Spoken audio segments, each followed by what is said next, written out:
Hi. Oh, you're so cute. Hi there. Oh, you're so sweet. Oh, you're so sweet.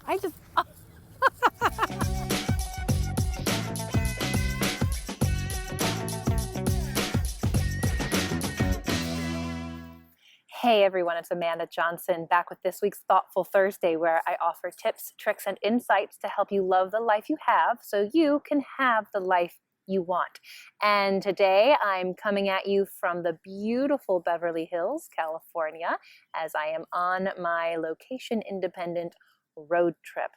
Now, many of you know, and perhaps you saw last week's video where I talked about the uncertainty that I am experiencing now that I am quote unquote location independent, and not really knowing where I'm going to next. And it's interesting because with all of this uncertainty, which by the way does not always feel comfortable, I'm not going to sit here and paint the picture that it's all sunshine and roses, because it's not. And yet, I've been hearing a lot from other people lately, and certainly experiencing this for myself, that with this huge transition, I am experiencing a lot of freedom and limitless possibilities. And that's true. Every day, I get to choose where I want to go next, and every place is an option, which sometimes makes making a decision a little tricky and overwhelming. But I'm noticing and really experiencing the freedom that can come with that. But here's what I want to talk about today, because I don't believe that you need to sell nearly all of your possessions and get in a car and drive away to an unknown destination in order to experience freedom and limitless possibilities. I believe that we can experience it no matter where we are in life, in each moment, no matter whether or not we have the constraints of a job or a mortgage or children or a relationship or anything else that we may believe is holding us back from that. And that's what I want to talk about today. And as I was thinking about that, I realized that there are a few ways that I have experienced freedom in my life, even before I chose to do such a dramatic change as I've done recently. And I offer this to you so that you too can see just how possible it is to experience this freedom without selling your house. So here's what I've learned, that first of all, making friends with the present moment is my nearest and dearest friend through all of this. And that is true for each of us if we really want to experience more freedom.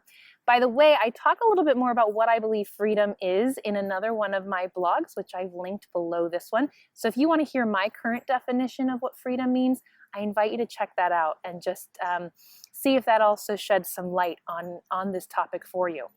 But these are the three things I believe we each can do to experience more freedom, more possibilities in our current situation, no matter where we are. Number one, become the observer of your thoughts, of your feelings, of your actions, of your choices in a more non-judgmental way. And as we do that, we're really being in the present moment, and we are choosing to observe it as it is without passing judgment on it.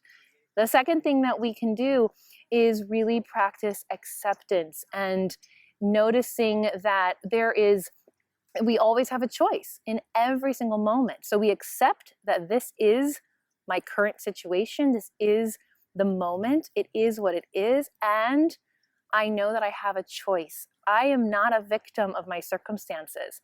I am choosing this moment, and I can choose a different moment if I want to. And so accepting what is while knowing that I have a choice. And the third thing that I do, and I think we all can do, is I start to become more aware of my attachments, and I notice what they are. Maybe that's to my things, my clothes, my beliefs, my relationships, my house. This has come up a lot for me lately as I've gone through selling nearly everything that I own. So what am I attached to? And simply by having this awareness, it really is powerful how it starts to release those things. And again, we can experience so much freedom by that piece alone. Now, I don't believe this happens overnight. I believe that this is an ongoing practice. It's a process. And the paradox is that we are already free.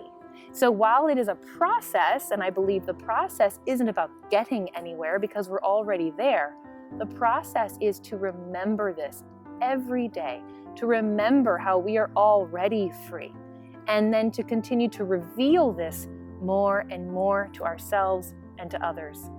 So there's the paradox. But as Liz Gilbert says, I think we're all smart enough that we can deal with paradoxes in our lives. So that's what I have for you today. I'd love to hear from you. How do you see freedom? What does freedom mean to you? And what would it be like to experience more of it right where you are in this very moment? Come on over, leave a comment in the blog or on my Facebook page. I'd love to hear from you. And I'll be back next week with another location from wherever I am as I am. And until then, remember that it's not about being more or being better. It's about being good with being you. Take care. See you next week.